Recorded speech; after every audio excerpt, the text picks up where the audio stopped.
El delito de violación niño, niña, adolescente. Padre violador abusó a su hija de 8 años. La víctima está internada con 15 días de impedimento. Pero la historia no acaba ahí. Dentro de la misma familia y tras esta investigación se descubrió que un tío de la víctima, este menor de 14 años, abusaba sexualmente de una menor de 7 años. Un hombre de ocupación peluquero fue detenido por varios comerciantes acusado de intentar violar a una niña de 10 años. Una madre denuncia que su hija de 16 años fue violada por choferes de un bus cuando el vehículo se encontraba varado por un corte en la carretera. Un hombre de 37 años abusó sexualmente de 3 menores de edad, una de ellas quedó en estado de gestación. Dopada y violada.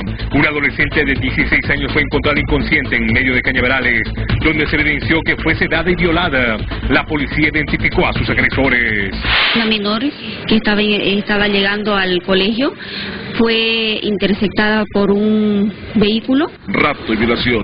La víctima es una estudiante. La agarraron cuando iba al colegio. El autor conducía un taxi. Ocurrió en el kilómetro 8 de la doble vía La Guardia. Hay que tener cuidado, ¿no? Recién hablábamos del caso de un taxista que conducía a estudiantes para llevarlas de forma gratuita a sus colegios y después abusaba sexualmente. Está detenido, fue enviado a la cárcel de Palmasola. Pero ¿sabe qué ocurrió esta mañana? Un hecho parecido. Una joven en el kilómetro 8 de la doble vía La Guardia se dirigía a su colegio. Paró un taxi, el hombre se bajó, la metió a la fuerza, la raptó y después abusó sexualmente de ella. Hasta fin de año podríamos tener más de 10.000 casos. Alarmante cifra. 5.272 casos de violación se registraron en el primer semestre en el departamento de Santa Cruz. El defensor del pueblo pidió alerta departamental. Enhorabuena. 16 niños y adolescentes son violados cada día en el país. Un 23% de los niños sufre algún abuso sexual antes de cumplir los 18 años. 34% de las niñas sufren precisamente este abuso antes de cumplir los 18 años. 75% de los casos se dan en los hogares y en las escuelas. Solo un 0.5% de estos casos llegan a alguna sentencia. 90% de los casos son abandonados en las audiencias y solo un 0.2% de los niños dañados reciben algún tipo de tratamiento psicológico. Esta es parte de la realidad de lo que sucede en nuestro país. Es por eso que nosotros tocamos precisamente este tema y hace un momento mostrábamos cómo arrancan normalmente los noticieros en el país. Vamos a saludar a nuestros invitados, aquellos que nos acompañan involucrados dentro de este tema. Por favor, quiero saludar al viceministro de Igualdad y de Oportunidad, dependiente del Ministerio de Justicia, Juan Antonio Pérez. Gracias por estar con nosotros en esta oportunidad. El defensor del pueblo, Rolando Villena, nos acompaña también para poder ayudarnos a entender un poco acerca de este porcentaje del cual yo les hablaba. En el set de Santa Cruz, Rosy Guarachi, coordinadora del CEPAT, nos acompaña Elsa Quiroz, psicóloga de esta institución, y Daniela Pedraza, abogada del CEPAT. Bienvenidos, gracias por acompañarnos y ayudarnos a entender un poco acerca de la realidad de lo que se vive en el país respecto a esta situación. Gracias por estar con nosotros. Estábamos mostrando precisamente parte de los titulares, hablando acerca de los porcentajes, de la realidad que se vive, y una pregunta que nosotros lanzábamos hace un momento en las redes sociales y que lanzábamos a través de las pantallas para que la gente nos diga cuál cree que debería ser la sentencia, ¿no es cierto?, para los violadores. Yo me voy a quedar y les voy a leer, por favor, y si me pueden ayudar un poquito a entender la realidad de esta situación, del mensaje que nos enviaba un televidente. Rodney Williams nos decía: hay que aclarar que el valor de justicia no es una venganza. Las teorías modernas de la pena no hablan el castigo. Me explico: si encerramos de por vida a todos los que ya están sentenciados y ejecutoriados, esto no disminuirá los índices de comisión de este tipo penal. Existen causas que debemos analizar para frenar estos delitos.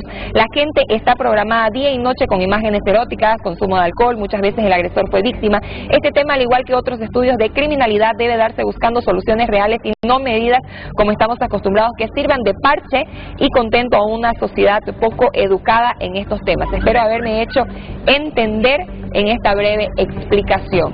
¿Qué soluciones tenemos reales bajo ley acerca de la situación del abuso sexual en el país? Viceministro. Buen día, querida hermana. Nosotros, como Ministerio de Justicia, a través del Viceministerio de Igualdad y Oportunidades, venimos trabajando en base al Código Niña, Niño, Adolescente. Esta norma que tiene que ser implementada en todos los gobiernos departamentales, autónomos y en todos los gobiernos municipales autónomos. Estas cifras que nos arrojan hoy día, que vemos claramente en todos los medios de comunicación, son alarmantes para nosotros como Estado. Pero también hay que hacer notar que es tarea y corresponsabilidad de todos los niveles de Estado, incluso de la sociedad civil, ¿no? Ahora vemos en mucha propaganda, en muchos canales de televisión. Yo creo que es tarea de todos, responsabilidad de todos, responsabilidad de la misma sociedad. Los diferentes niveles de Estado trabajan, pero si eso no tiene eco en la sociedad, si la sociedad no lo recibe y no lo replica y no lo aplica en su vida cotidiana, lamentablemente estos son los resultados. Perdón, aquí no buscamos culpables, sino que la corresponsabilidad y el trabajo tiene que ser en conjunto. El buscar una solución, ¿no es cierto?, de que no siga avanzando este tema de los porcentajes. Son grandes las diferencias que se ven de un año a otro cuando se hacen los tipos de estudios, pero con cosas puntuales, con cosas reales. ¿Qué tipo de situaciones, qué tipos de acciones deberíamos tomar todos en conjunto como sociedad y cada quien en las posiciones donde se encuentra? ¿Cuáles son esas situaciones de las que nos habla? Nosotros como Ministerio de Justicia hacemos seguimiento a estos casos. En específico a un caso que ha sonado mucho aquí en el departamento de La Paz, estamos haciendo seguimiento en el municipio de Chulumani, a través de nuestro brazo operativo que es el CIPLU, que es el Servicio Integrales de Justicias Plurinacionales, que hacemos patrocinio legal gratuito a las víctimas que sufren violencia. Eso es una parte de toda la realidad que estamos viviendo y sin embargo este es uno de los tantos casos que se dan, que se hacen conocidos y que se llevan, ¿no es cierto?, se llega a la sentencia final. Pero hablamos de 90% de casos que son abandonados y se hablaba, ¿no es cierto?, en uno de los informes que estaba leyendo de que normalmente se habla de que se abandonan estos casos porque no existe el tratamiento ideal para las personas que han sido abusadas. No existen los profesionales indicados para poder manejar este tipo de situaciones. Los procesos se hacen largos, se cambian de jueces, se cambian de... o sea, todo el entorno como que va dándole largas y largas, como lo recibíamos a través de un mensaje. Esa es la realidad de que vivimos. ¿Qué es lo que sucede? Si el defensor también nos podría hablar acerca de esta situación. Bueno, el problema sin duda es un problema muy complejo. El abordaje debe partir desde el Estado, desde las instituciones de la sociedad, pero también desde la comunidad organizada. Ese es un tema que sin duda amerita un enfoque mucho más diferente en el ámbito y la lectura de una ley que sea integral, no solamente que esté atendiendo un solo sector. Entendemos que solamente el enfoque de la justicia por la vía punitiva, lo punitivo en sí mismo no arroja los resultados que estamos esperando, porque no se trata de aplicar leyes que de última los resultados van a ser simplemente de atestar, bueno, ya las cárceles que están hacinadas con más personas. Pero el grave problema es que la impunidad también contribuye a que este problema no sea abordado como corresponde. La ley que está en vigencia, sensiblemente por quienes operan la justicia, no es conocida en su totalidad. Hemos promovido nosotros acciones juntamente con la Judicatura para que podamos llegar a la mayor cantidad de jueces, tanto en Cochabamba, Santa Cruz como en La Paz. No obstante, los medios que tienen los jueces para poder hacer un trabajo mucho más cercano carecen de medios. Ese es otro problema que tiene que ver también con la excesiva carga procesal. El problema desde la Defensoría del Pueblo estriba en que tenemos una cultura excesivamente autoritaria. Si nosotros como instituciones también estaríamos avalando a que la justicia de una u otra manera siga en su inacción, evidentemente estamos dando malas señales. En segundo lugar, tenemos una cultura excesivamente autoritaria. Como defensor del pueblo no considero que las medidas radicales de por ejemplo, la aplicación de la pena capital sea una solución. A medidas como las que estamos viendo, con mayor autoritarismo, el problema va a ser mucho más grave, porque se ha comprobado en otros países que este enfoque no nos va a ayudar mucho.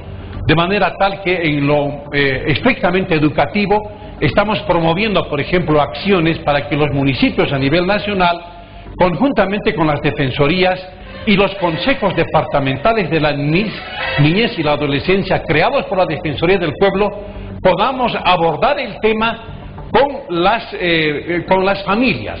Las mamás tienen que asumir su rol como el verdadero y el único espacio de protección. Las mamás, en ese sentido, tienen que asumir el deber de protección, pero coordinarlo al otro extremo con el Estado. El Estado también tiene que tener políticas públicas más coherentes para que el deber de protección también parta desde el mismo Estado. Perdón, estamos también frente a la necesidad de seguir antes de que pueda continuar, permítame un segundo, antes de que pueda continuar con lo que tiene planteado, pregunto yo, mientras se hace y se realiza todo este proceso, que es parte de un proceso que no puede ser de la noche a la mañana, mientras se instituye esto, no solo dentro de la familia, dentro de las entidades educativas, ¿qué hacemos? ¿Se sigue permitiendo, sálvese quien pueda? ¿Cuáles serían las medidas? Es un trabajo en conjunto, sí. No se quiere tener ningún tipo de... No se quiere uno meter en este tipo de situaciones porque las cárceles están llenas de esto y se siguen llenando y no se hace nada. Pero mientras se educa, ¿cuál es la otra parte si es que vamos a trabajar todos en conjunto? ¿Cuál debería ser la otra parte? ¿Qué sucede con las leyes que existen ya acerca de esta situación, en contra de la violencia de los niños, en contra de la violencia sexual, niños, niñas, de los adolescentes, de las mujeres en general? ¿Qué hacemos si es un trabajo en conjunto hasta que se eduque dentro de la familia, dentro de las escuelas? Bueno, el primer punto es definitivamente que la credibilidad del liderazgo naciente de los niños y jóvenes sea tomado muy en cuenta. Las autoridades no las creen mucho. En segundo lugar, las sociedades también. De manera tal que en el Departamento de La Paz estamos empezando a crear más conciencia en ello, y ojalá más temprano que tarde tengamos todos los departamentos, desde los consejos de la niñez y la adolescencia, con mayor visibilidad y más articulación con los municipios. Lo primero es que ellos deben ser respetados y reconocidos como sujetos de derecho, no como objetos de derecho. Es fundamental. En ese sentido, este rol debe ser asumido integralmente para que la credibilidad sea cada vez más naciente. En segundo lugar, las autoridades también tienen que colaborar, porque muchas veces usted señalaba de que las autoridades dicen falta de pruebas. En el fondo tampoco están creyendo que lo que dice un niño sea verdad. Entonces tienen que realmente creer que lo que se está diciendo es una verdad, y los testimonios que hay también son muy importantes, de manera tal que hay que seguir avanzando en eso. Esta es una primera etapa, un reto sin duda que es importante, hay que asumirlo, y en esa línea tenemos que seguir, ojalá más temprano que tarde, que tengamos una ley que también sea mucho más integral, y que desde una estrategia desde el Estado, por ejemplo el Ministerio de Justicia, tiene que hacer mayor seguimiento, pero estricto seguimiento a esto, en coordinación, obviamente, con la Defensoría del Pueblo. Una de las cosas precisamente que se habla y que se atraviesa al momento de los problemas que se atraviesan al momento de plantear una denuncia es justamente eso, el cambio de los forenses, el cambio de los investigadores, el limitado número que existen de los forenses, además de la discriminación que se hace por el género, las actitudes machistas que todavía existen también dentro de estas autoridades involucradas, la falta de medios técnicos para poder realizar, ¿no es cierto?, la recolección de pruebas y muchísimos otros temas. Quiero por favor que nuestra abogada, la abogada del CEPAC, nos pueda hablar acerca de las leyes que existen, del Código Niño-Niña, de todo lo que, de la ley que ya está establecida acerca de esta situación. Bien, buenos días. Tenemos el nuevo Código Niño-Niña Adolescente, la ley 548, en la cual protege específicamente y señala los tipos de violencia, en los cuales la niñez y adolescencia debe ser protegido, tanto niña, niño. En estos casos que atendemos en el CEPAC, el cual en sus inicios desde el 2012. Es cierto de que han ido creciendo los datos, creciendo los casos, las estadísticas, y en base al mensaje que le dieron de que no, mientras mayor sea la pena, aún así siguen habiendo y la gente se asombra, ¿no? Pero si ha incrementado con el nuevo código, con la ley 348, protección integral a las víctimas de violencia sexual, han sido más duras las penas y aún así sigue habiendo más hechos de violencia sexual en los cuales están relacionados niños, niñas, adolescentes. O sea, es la pregunta del qué estamos haciendo. Es cierto de que es un trabajo en conjunto, de que la Constitución también los protege, de que podemos seguir creando leyes y leyes, pero es un trabajo en conjunto en el cual la sociedad tiene que ponerse la mano al pecho y poder, ¿no?, ver el cambio que tiene que haber tanto en la vida y no tanto en leyes. Dentro de todo ese proceso del poder llegar, la gente, el poco porcentaje de la población agredida que se anima a poder denunciar, ¿existe un tratamiento psicológico adecuado? La realidad boliviana. Bueno, muy buenos días a todos. Mi nombre es Rosy, soy responsable del CEPAT, que es una instancia, un centro que tiene la Gobernación de Santa Cruz para la atención y la prevención de los casos de violencia sexual. Esta es una iniciativa que encargó nuestra gobernación a través del gobernador Rubén Costa, que viene trabajando en la prevención desde la gestión 2009 y viendo la necesidad de que no existía en el departamento de Santa Cruz instancia donde se derive y se atienda para la recuperación psicoafectiva de las víctimas y sus familias. En la gestión 2012 se creó el CEPAT como centro que atiende y proporciona terapias a los niños, niñas, adolescentes y sus familias, aparte de la orientación legal y el seguimiento social. Es una parte de las políticas que viene implementando la gobernación, aparte de programas y proyectos que socializan siempre los derechos y las nuevas normas que surgen a nivel nacional, ¿no? Licenciada, permítame, licenciada Quiroz, ¿existe sí el tipo de tratamiento adecuado? ¿Se puede llegar o se llega a poder atender a esas personas, a las que se animan, a ese poco porcentaje que se animan precisamente a denunciar de la manera adecuada psicológicamente? Buenos días, sí existe el tratamiento, no nosotros estamos haciendo el tratamiento psicológico, que es la parte afectiva, ¿no?, emocional. ¿Por qué? Porque una víctima, ¿cómo llega al tratamiento?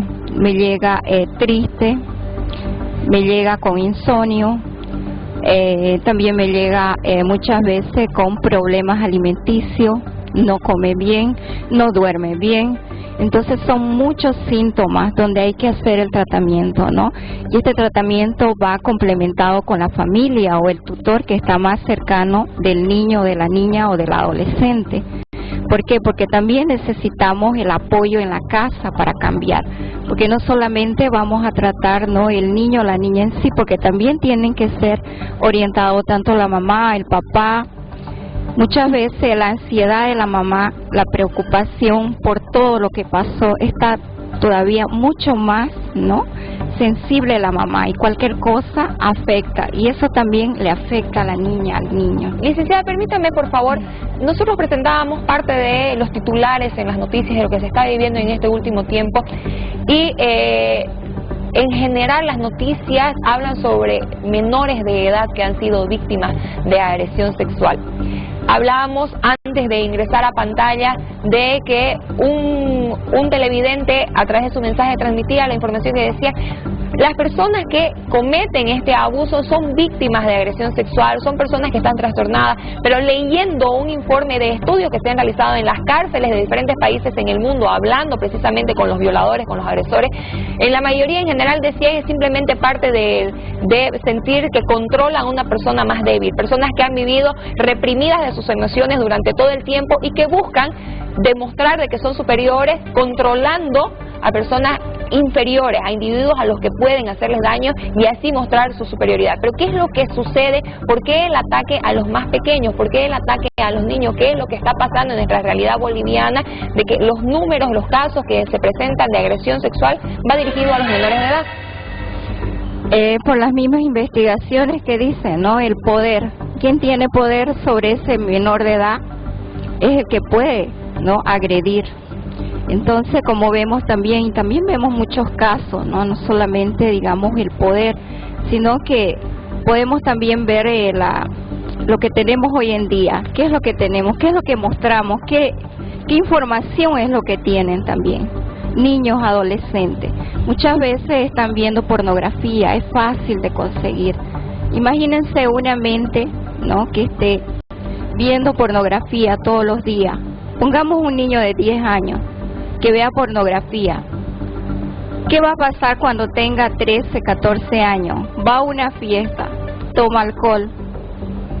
Entonces, imagínense. Va a querer hacer realidad lo que vio en la pornografía. Exactamente. No, entonces hay muchas causas, ¿no? No solamente puede haber una, tanto en la familia, la educación, los valores, la sociedad, qué es lo que están viendo nuestros jóvenes. Permítame, licenciada, el poder mostrar justamente qué es lo que nos dice la gente acerca de este tema. Vamos a poner en pantalla, por favor, la opinión del país acerca de esta situación y de la realidad durísima que vivimos respecto a la agresión sexual. Hola chicos, dice, los violadores deberían dar pena de muerte, sino castrarlos para que aprendan.